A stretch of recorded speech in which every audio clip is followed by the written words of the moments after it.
Have you ever wondered what it truly takes to live a happy life? Not the happiness you see on billboards, not the fleeting thrill of a new possession, or the shallow applause of strangers, but the kind of happiness that roots itself deep. So deep that even when storms rage, you stand unshaken, eyes clear, heart steady. If you have, you are not alone. In a world obsessed with chasing goals, collecting things, and seeking validation from people who barely know us, it's easy to lose sight of the basics. We are sold happiness as a product, a destination, a finish line. But who actually tells you how to get there, without selling you a false dream? Today, let's cut through the noise. Let's draw from the ancient well of Stoic wisdom and the sharpest insights of modern psychology. Let's discover together why real happiness is forged, not in the grand, but in the small, quiet moments we ignore every day. Laugh more, get outside, wake up early, turn off your phone. These aren't just self-help slogans. They are the building blocks of a life well lived, the secret chords that the wise have always strummed. But before we dive into the lessons, let me tell you a story that frames the wisdom we're about to uncover. There was once a young man named Mark, living in a quiet valley, surrounded by everything the world said he should want. A beautiful home, a fast car, friends who admired him, a job that paid well. Yet, every night, as he lay in his soft bed, he felt a hollow ache, a sense that something essential was missing. His life looked perfect from the outside, but inside, he was adrift. One day, driven by a restlessness he could no longer ignore, Mark set out on a journey. He wandered through cities and forests, mountains and deserts, always searching for the secret to happiness. Along his path, he met people who had everything, yet were empty, and others who had nothing, yet radiated a quiet joy. At last, Mark found himself at the door of a small cabin on a wind-swept hill where an old man lived alone. He asked the old man, "What does it take to be truly happy?" The old man smiled, eyes bright with the lights of 1,000 dawns. "To be happy," he said, "you don't need more stuff or more power. There are 3 things you must practice: gratitude, acceptance, and love."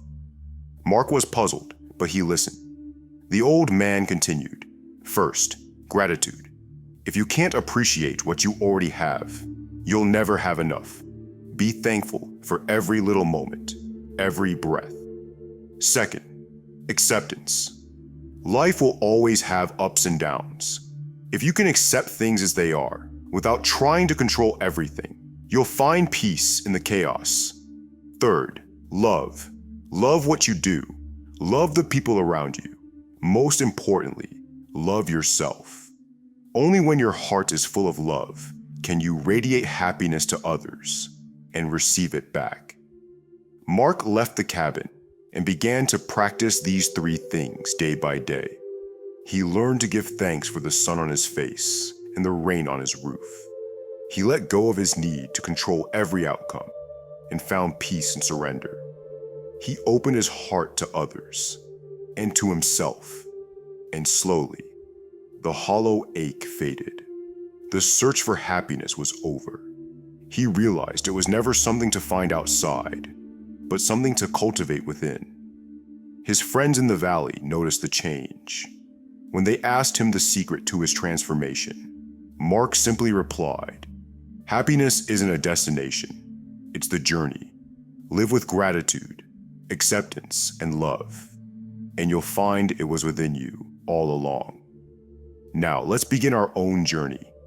Let's not just talk about happiness, let's build it, layer by layer, lesson by lesson, as the Stoics and the sages of every age have done. Let's start with laughter. Have you noticed how we make life heavier than it needs to be? How we treat every task, every failure, every slight, as if it's a matter of life and death. We live as if there's a global contest for who can frown the hardest.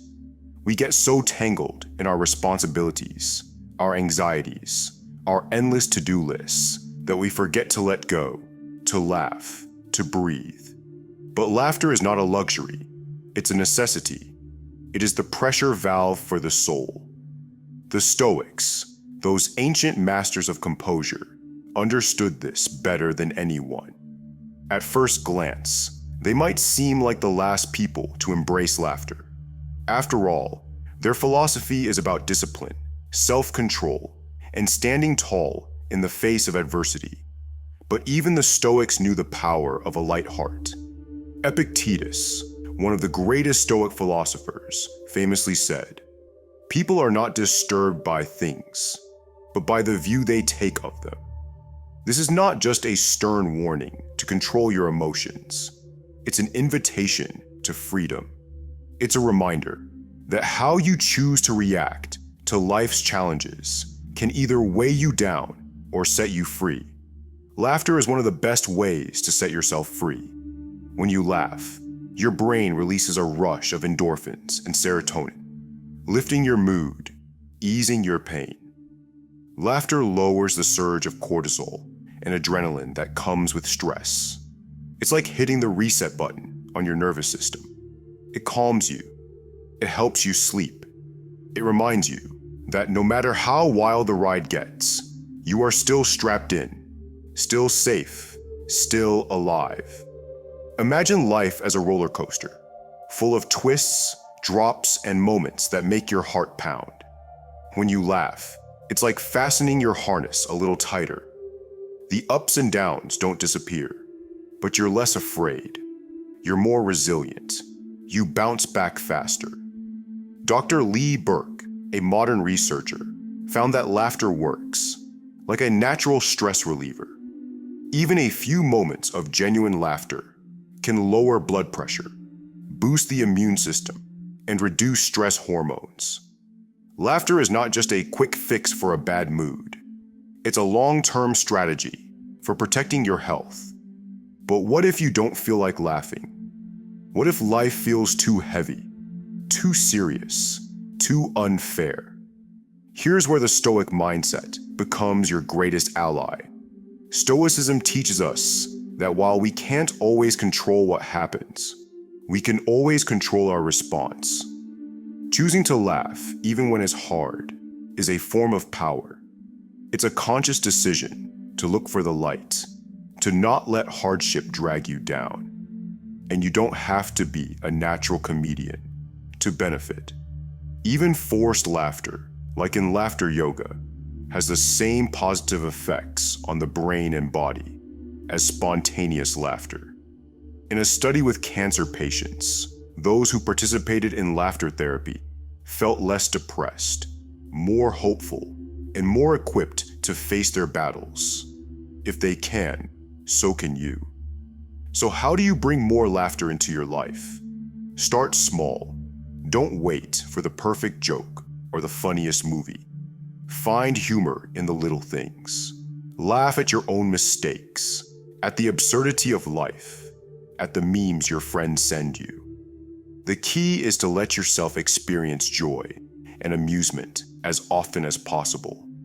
Every time you laugh, you're training your mind to focus on the positive, to let go of the negative, even if just for a moment.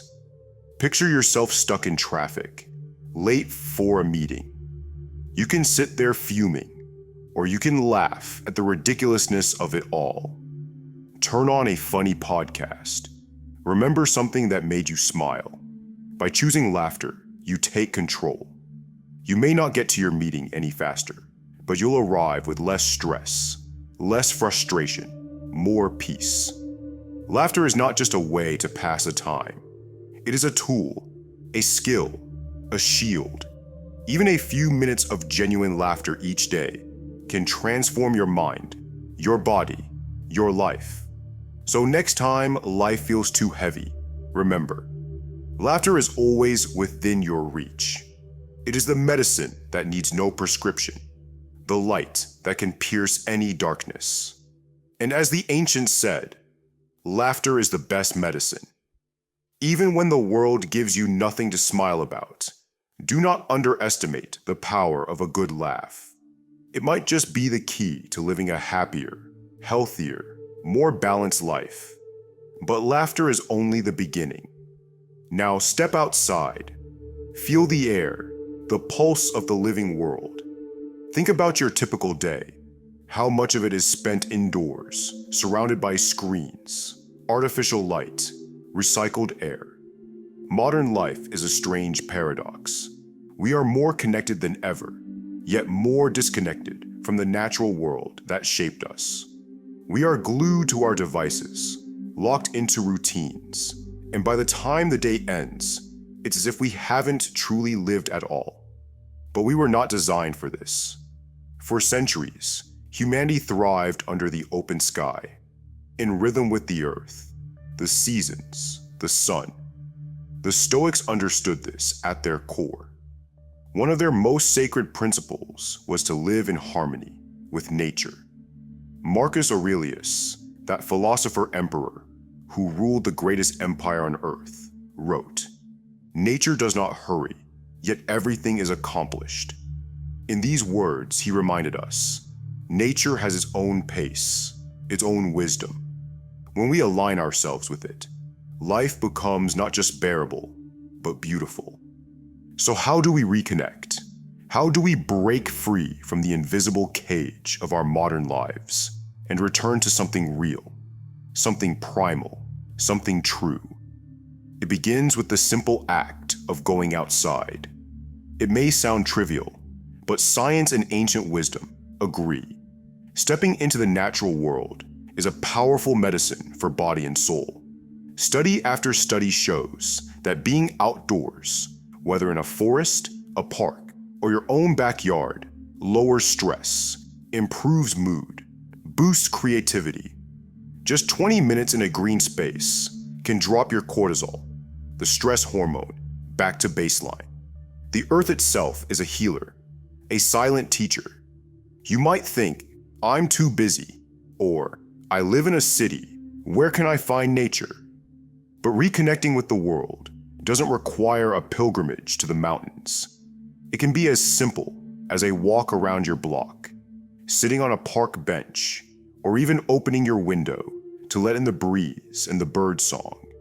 The point is not escape, but reconnection, a reset for your mind and body. Consider the practice of forest bathing, born in Japan, a ritual of simply being among trees, breathing in their quiet wisdom. Studies show that this practice lowers blood pressure, boosts immune function, increases energy. But you don't need a forest. You need only presence. The same healing happens when you watch the clouds, listen to rain, or let your bare feet touch the earth. When was the last time you felt the pulse of the planet? The wind on your face, the scent of fresh grass, the chorus of birds at dawn. These are not small things. They are the original miracles. Nature grounds us. It reminds us that our problems, no matter how large they seem, are only a single note in a much grander symphony. Stand beneath a tree that has outlived empires, and your worries shrink. Walk beside a river that has flowed for millennia, and you remember, life moves on, and so can you. The benefits are not just spiritual, but physical. Walking outdoors, especially among trees, reduces depression, anxiety, even chronic pain. Stanford researchers found that a simple walk in nature reduces rumination, the negative repetitive thoughts that drive us toward despair. When you step outside, you're not just moving your body, you're giving your mind a sacred pause, a chance to breathe. The Stoics saw nature as the ultimate teacher. In the changing seasons, the growth of plants, the flow of rivers, they saw metaphors for patience, resilience, and acceptance. In nature, nothing is rushed, nothing is forced. Everything happens in its own time.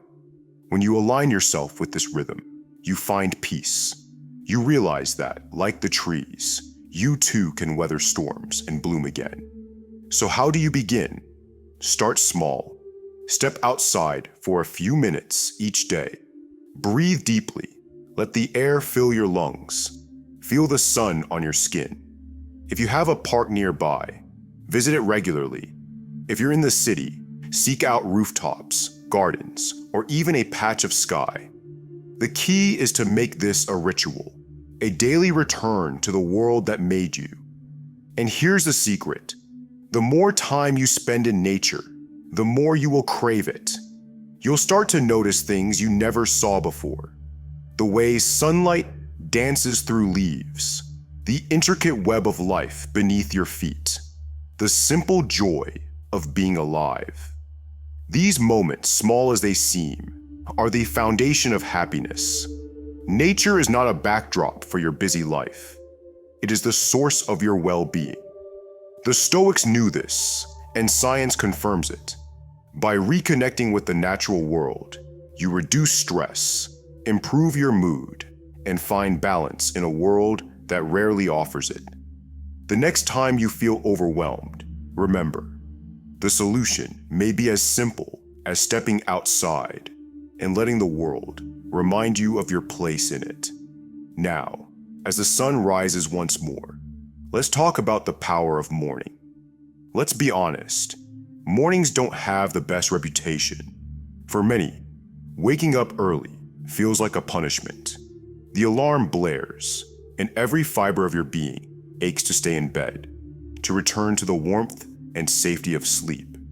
Who can blame you?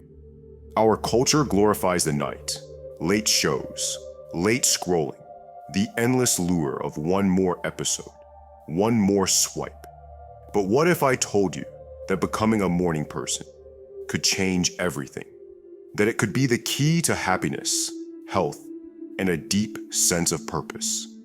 The Stoics placed immense value on the morning. Marcus Aurelius himself wrote, "At dawn, when you have trouble getting out of bed, tell yourself, I have to go to work as a human being. What do I have to complain of if I'm going to do what I was born for?" Mornings to the Stoic are not a chore. They are an opportunity, an invitation to meet the day on your own terms. Science backs this up. Early risers tend to be more optimistic, more proactive, less likely to be overwhelmed by stress. They wake with a sense of mission, a sense that they are steering their own ship. In the quiet hours before the world stirs, you find your truest self. No emails, no calls, no noise, just you and the promise of a new day. Why does this matter? Because in those precious moments, you set the tone for everything that follows.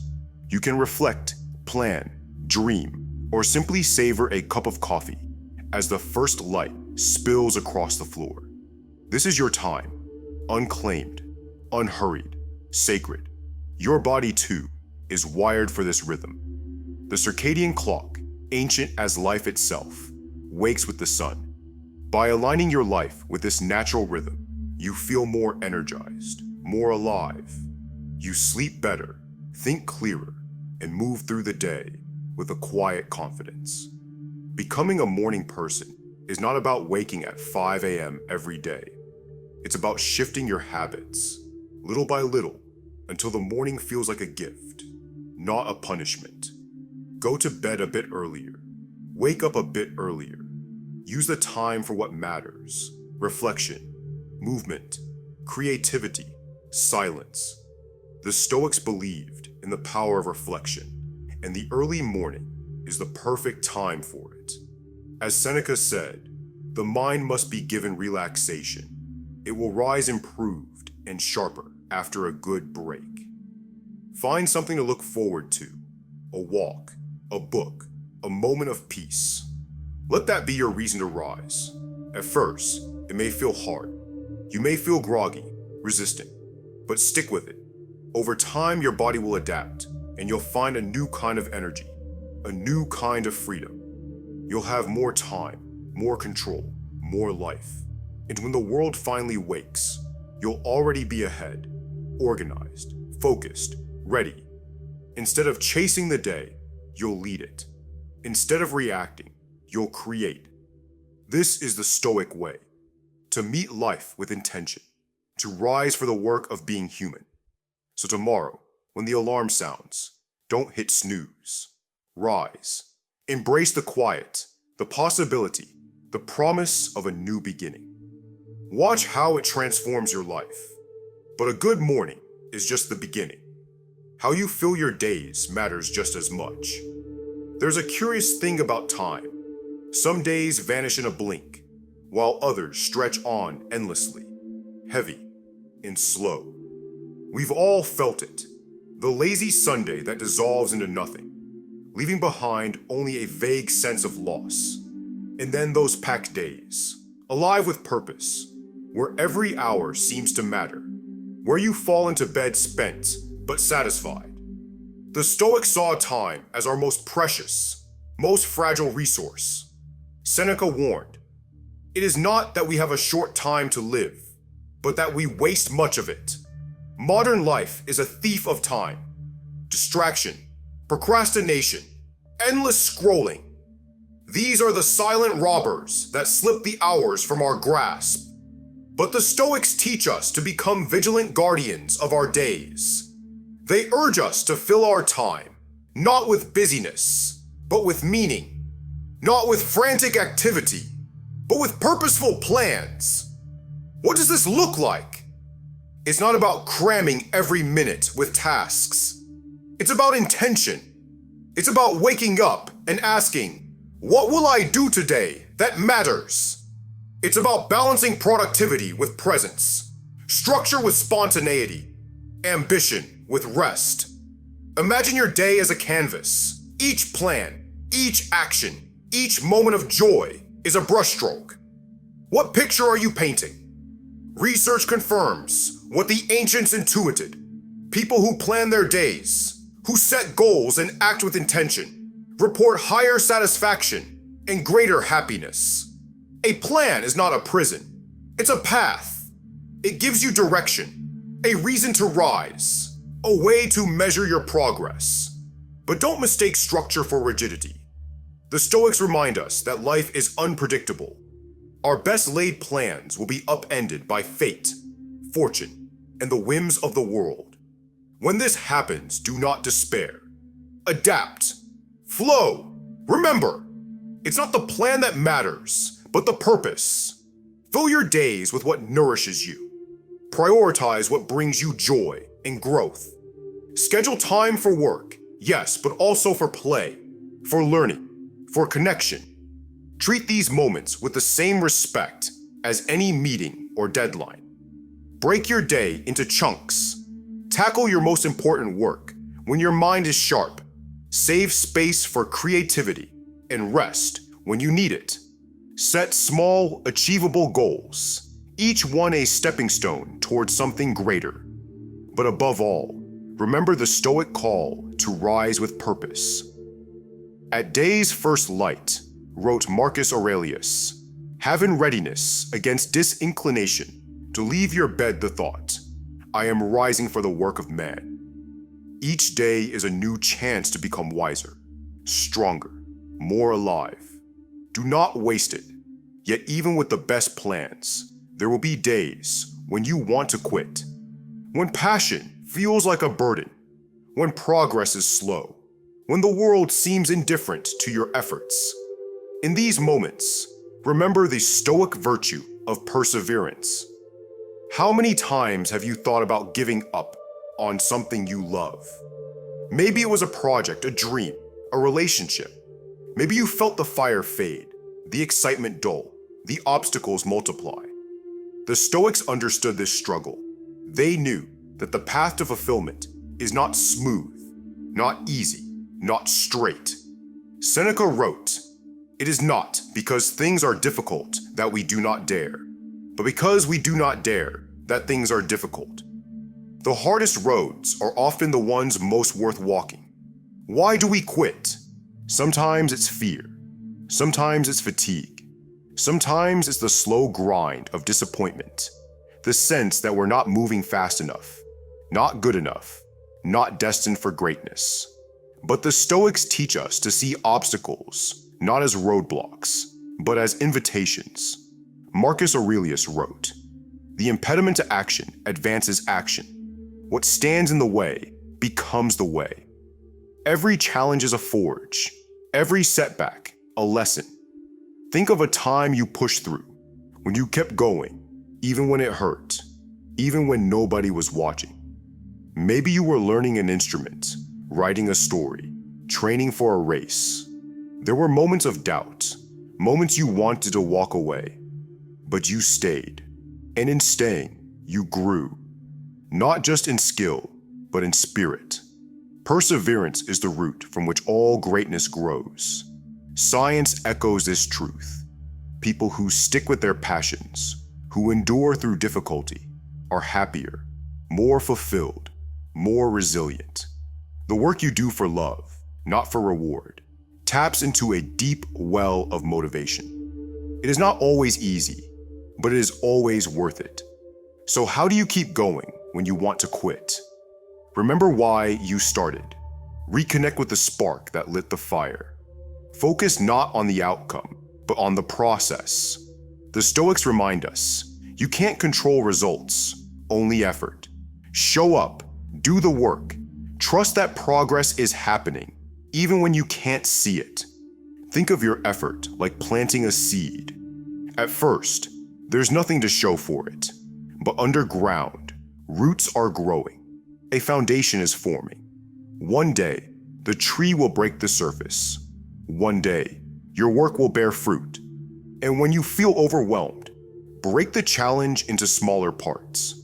Focus on the next step, the next breath, the next note. Every small victory is a reason to keep going. Every day you persevere is a day you become stronger. Do not see doing what you love as a luxury. See it as a duty to yourself, to the world, to the brief, beautiful span of life you've been given. The Stoics believed that life is not just about survival, but about thriving, about becoming the best version of yourself. And that can only happen when you refuse to give up on what sets your soul alight. But in your striving, do not forget kindness. In a world that often feels harsh, rushed, indifferent, kindness is a quiet revolution. It is the soft answer to a hard world. The Stoics believed that while we cannot control the actions of others, we can always control our own. Marcus Aurelius wrote, "Kindness is invincible, but only when it is sincere, with no hypocrisy or faking." Kindness is not weakness. It is strength under control, compassion in action. Why does kindness matter? Because it is contagious. A single act of kindness can ripple outward, touching lives you will never see. Science calls this the kindness contagion effect. Studies show that those who give kindness feel happier, less stressed, more connected. Those who receive it are more likely to pass it on. Kindness, like laughter, like love, multiplies when given freely. The Stoics saw all people as kin, bound by a shared spark of the divine. "We are all brothers and sisters by nature," said Epictetus. "Kindness is our duty, to strangers, to friends, to ourselves. It is the simplest way to make the world lighter, brighter, more human." So practice kindness, not just in grand gestures, but in small daily acts. Hold the door, offer a smile, listen, truly listen. Let go of petty irritations. Choose patience over anger, understanding over judgment. Every act of kindness is a thread in the great tapestry of life, a reminder that even in a world of chaos, we can choose to be a force for good. And remember, kindness is a habit. The more you practice, the more natural it becomes. It is not about being perfect. It is about being present, being aware, being willing to make a difference, no matter how small. As you move through your day, ask yourself, how can I be kind? How can I lighten someone's load? How can I leave the world a little better than I found it? For in the end, the measure of a life is not what we accumulate, but what we give away. But kindness is not only something you give, it's something you allow yourself to receive from life itself. It's the yes you say to new experiences, to invitations, to the unknown. How often do you find yourself declining, retreating, saying no to life's possibilities? Maybe it's an invitation to a gathering, a chance to learn something new, an opportunity that feels a bit too big, a bit too risky. We build walls around ourselves, mistaking safety for fulfillment, routine for contentment. But the Stoics knew, growth lives on the other side of comfort. It's not what happens to you, but how you react to it that matters. Epictetus taught. The world will offer you countless doors. Some will be familiar, others strange and intimidating. Saying yes is not about recklessness. It's about openness. It's about letting life surprise you, challenge you, shape you into someone you never imagined you could become.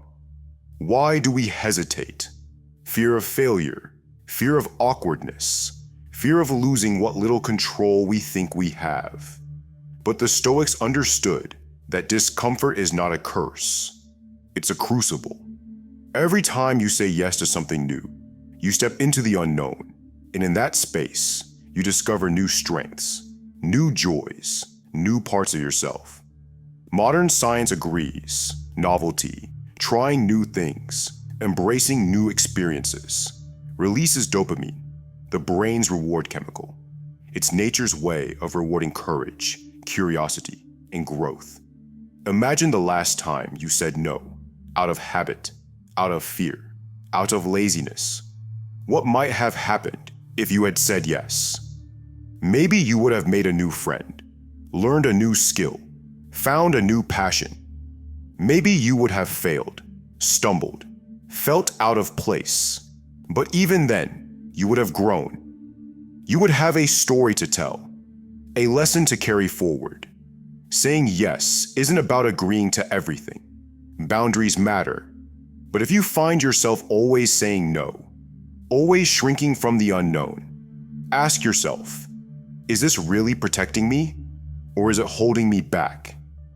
The Stoics believed in meeting life with openness and curiosity. Marcus Aurelius wrote, "Look well into thyself. There is a source of strength which will always spring up if thou wilt always look. You are more capable than you imagine. You are more resilient than you know." And when you say yes, you don't just open doors for yourself. You strengthen your relationships. How many times have you turned down an invitation from a friend or family member, only to regret it later? Relationships thrive on shared experiences. By saying yes, you invest in the bonds that make life rich and meaningful. Of course, not every yes leads to triumph. Sometimes you will fail. Sometimes you will feel out of place. But the Stoics remind us, the outcome is not what matters. What matters is the courage to engage, the willingness to try, the openness to learn.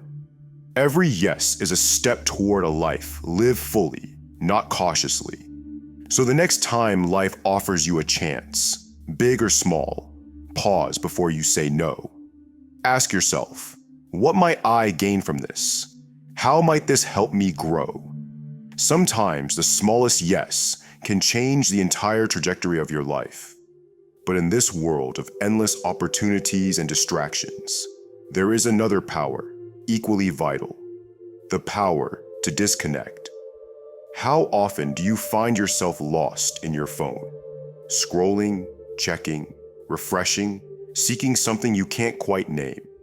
Our devices promise connection, but too often deliver distraction. The Stoics didn't have smartphones, but they understood the danger of divided attention. He who is everywhere is nowhere, Seneca warned. When our minds are scattered, we are not truly present anywhere, not with others, not with ourselves, not with the world. Turning off your phone even for a short while, is an act of rebellion against the tyranny of distraction. It is a way to reclaim your time, your focus, your peace. Studies show that constant phone use increases anxiety, disrupts sleep, erodes relationships. The endless stream of notifications is an assault on your mind, 1,000 tiny interruptions that keep you from ever going deep.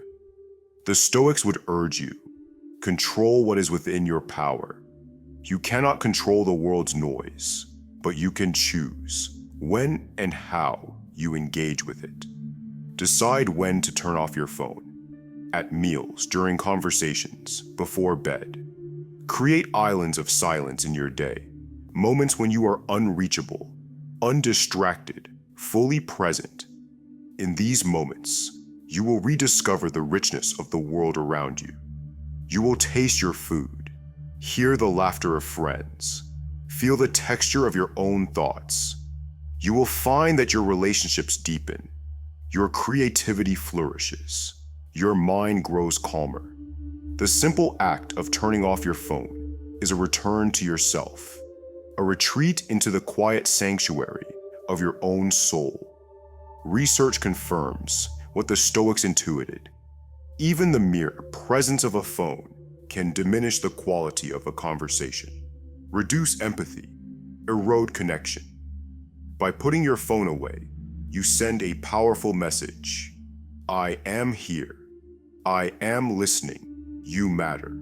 And when you disconnect from your phone, you reconnect with your work, your passions, your dreams. Multitasking is a myth. True focus requires undivided attention. When you turn off your phone, you enter the flow state, the place where real work happens, where ideas are born, where mastery is forged. Finally, don't forget the gift of rest. One of the greatest thieves of sleep is screen time before bed. The blue light from your phone tricks your brain, disrupts your rhythms, leaves you restless. By turning off your phone at least 30 minutes before sleep, you give your mind the chance to unwind, your body the chance to heal. So embrace the power of disconnection, not as an escape, but as a return to presence, to depth, to the life that is happening all around you. But even as you turn inward, remember, you are not meant to go it alone.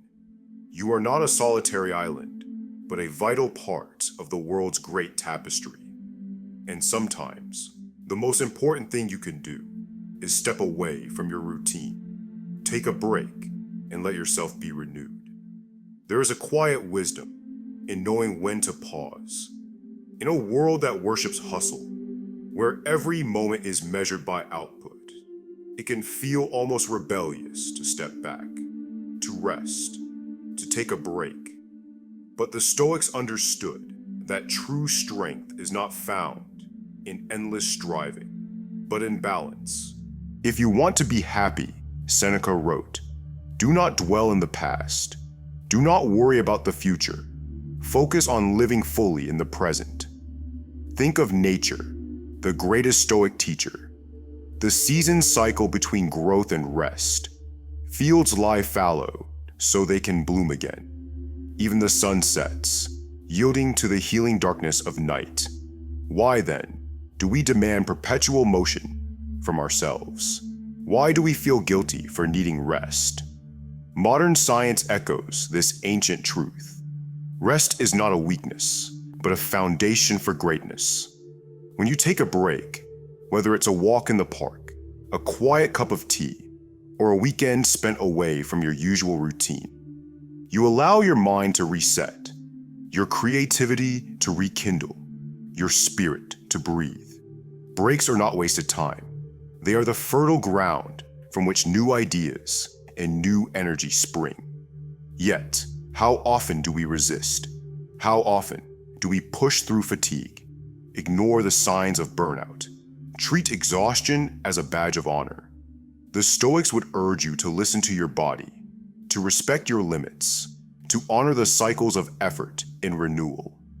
Marcus Aurelius himself, in the midst of ruling an empire, made time for reflection, for writing, for being still. So how do you build this wisdom into your life? Start by giving yourself permission to rest. Schedule breaks as you would any important meeting. Step outside for a few minutes of fresh air. Close your eyes and breathe deeply. Let your mind wander, without agenda, without judgment. Notice how, after even the briefest pause, you return to your work, sharper, calmer, more focused. Taking a break is not about running away from your responsibilities. It's about returning to them with more clarity, more energy, more joy. It's about recognizing that you are not a machine, but a living, breathing soul, worthy of care, worthy of renewal. And sometimes, the greatest break you can take is to step out of your comfort zone entirely, to travel, to explore, to see the world with new eyes. The Stoics believed in the power of perspective. Travel and change of place impart new vigor to the mind. Seneca said, "When you venture beyond the familiar, you remind yourself of how vast the world is, how many possibilities exist beyond your daily routine. But even if you cannot travel far, you can seek novelty in small ways. Take a different route home. Try a new food. Read a book outside your usual interests. Each new experience is a break from the ordinary, a spark that can reignite your passion for life. As you rest, as you renew, remember that happiness is not a static state. It is a living process, a dance between effort and ease, striving and surrender, action and rest. The Stoics teach us to embrace this dance, to move with the rhythm of life, to find contentment not in perfection, but in presence. And when you return from your break, whether it is a moment or a month, return with gratitude. Gratitude is the golden thread that weaves together all the lessons of happiness. It is the lens that transforms what you have into enough, what you are into abundance, what you do into joy. The Stoics placed gratitude at the heart of their practice. Marcus Aurelius, each morning, gave thanks for the gift of another day. Epictetus urged his students to give thanks for whatever happens, knowing that every moment, every challenge, every success is an opportunity for growth. Modern research is unequivocal. Gratitude rewires the brain for happiness. People who practice gratitude sleep better, feel more optimistic, recover more quickly from setbacks. Gratitude is not about denying hardship. It is about seeing the good, even in the midst of struggle. It is about recognizing that, despite the chaos of the world, there is always something to be thankful for. How do you cultivate gratitude? Begin simply. Each day, write down 3 things you are grateful for. They need not be grand. Sometimes the smallest things are the most profound. The warmth of sunlight on your face, the sound of laughter, the comfort of a friend's voice. Speak your gratitude aloud. Share it with others. Let it infuse your words and actions. And when life feels heavy, when gratitude feels far away, remember the Stoic practice of negative visualization. Imagine for a moment losing the things you take for granted, your health, your home, your loved ones. This is not to invite sadness, but to awaken appreciation. When you return to reality, you will find yourself more grateful, more alive, more attuned to the miracle of existence. Gratitude is the soil in which happiness grows. It is the anchor that holds you steady in the storms of life, the light that guides you home when all seems lost. Practice it daily and watch as your world transforms. Now, as our journey nears its close, let us gather these lessons and see the whole picture. Happiness is not a prize to be won, but a path to be walked. It is laughter in the face of adversity, presence in the arms of nature, purpose at the break of dawn, perseverance in the work you love, kindness given and received, openness to new experiences, the courage to disconnect, the wisdom to rest, and above all, gratitude for every breath, every moment, every heartbeat. The Stoics knew you cannot control the world, but you can shape your response. You can choose to live with intention, with courage, with love. You can build happiness not on shifting sands, but on the solid ground of daily practice. So, as you step forward from this moment, remember, the journey is yours. The tools are in your hands. The wisdom is in your heart. Live well, laugh often, love deeply, and above all, be grateful for this life, this day, this chance.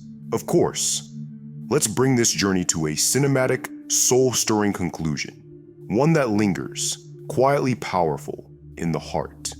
And so, you stand at the threshold of your own life, no longer a passive observer, but an active participant, awake to the possibilities that each day holds. The world has not changed, but you have. You carry with you the wisdom of the ancients, the clarity of science, the quiet conviction that happiness is not a far-off destination, but a daily practice, a way of being. You know now that happiness is not found in the grand gestures, but in the simple rituals. A morning spent in silence, a walk beneath the trees, an act of kindness, a moment of gratitude. It is in the way you greet the dawn, the way you persevere when things get hard, the way you say yes to life's invitations and no to its distractions. It is in the courage to rest, to renew, to begin again. There will be days when it all feels distant, when the world presses in, when old habits return, when happiness seems like a memory. That's natural, that's human. But now, you have tools to return to yourself. You know how to pause, how to breathe, how to look for the good, how to reconnect with what matters. Remember, every day is a new chance. Every sunrise is a blank page. You are the author of your story. You are the sculptor of your soul. Do not wait for the perfect moment, the perfect feeling, the perfect life. Begin now with what you have, where you are. Choose presence over perfection. Choose courage over comfort. Choose gratitude over longing. And as you move through the world, remember that your happiness is not just your own. It ripples outward in your words, your actions, your example. By living well, you give others permission to do the same. By practicing kindness, you soften the world. By seeking meaning, you inspire those around you. The Stoics left us no map, only a compass. Live in accordance with nature, with reason, with virtue, with love. This is the path. It is not always easy, but it is always worth it. So step forward. Embrace the ordinary miracles of your days. Laugh, love, rest, give, grow. And when you falter, as all humans do, return to the practices that ground you. The journey is long, but the steps are simple. Happiness is here, now. In this breath, in this moment, in this life. Live it well. Be yourself. Be happy. If you found this video helpful, don't forget to hit the like button. To support the channel, leave a comment with your thoughts and share the video with friends and family to spread the positive values of Stoic philosophy together. And don't forget to subscribe to the channel to not miss upcoming videos on Stoic living and personal development.